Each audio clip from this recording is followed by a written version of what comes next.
स्वर्गीय विलासराव देशमुख यांचं नाव प्रत्येक लातूरकराच्या मनावर कोरलं आहे. प्रत्येकाच्या काळजात ते नाव आहे. मित्रांनो, 80च्या दशकामध्ये लातूर जिल्हा जेव्हा वेगळा झाला, तेव्हा या लातूरला संपूर्ण भारतभर जी ओळख निर्माण झाली ती फक्त स्वर्गीय विलासराव देशमुख यांच्यामुळे. आज लातूरमध्ये जी काही विकासाची किंवा जी काही सहकाराची गंगा वाहत आहे, त्याचं योगदान हे स्वर्गीय विलासराव देशमुख यांनाच जातं.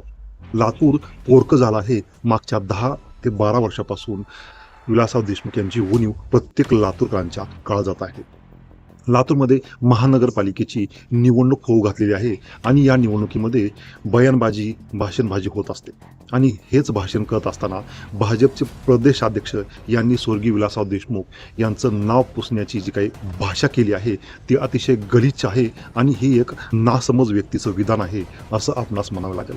मित्रांनो, भारतामध्ये बरेच मोठे मोठे नेते होऊन गेले. मराठवाडा आणि महाराष्ट्राचा विचार केला तर विलासराव देशमुख यांचं नाव हे अग्रस्थानी आहे आणि त्यांनी केलेलं काम, लातूरसाठी त्यांचं योगदान, महाराष्ट्रातील त्यांची कामगिरी आणि मराठवाड्यासाठी त्यांनी जे काही काम केलं आहे हे काम पुसण्यासारखं नाही.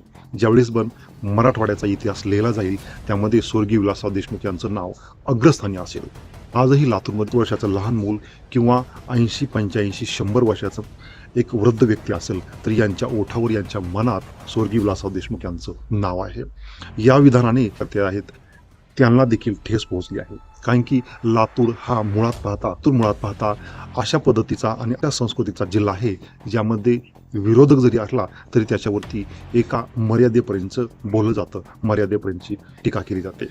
विलासराव देशमुख स्वतः ग्रामपंचायत ते अवजड उद्योग म्हणजेच केंद्रापर्यंत त्यांनी मजल मारली होती, परंतु त्यांनी कुठेही अशा पद्धतीचं वक्तव्य केलं नाही.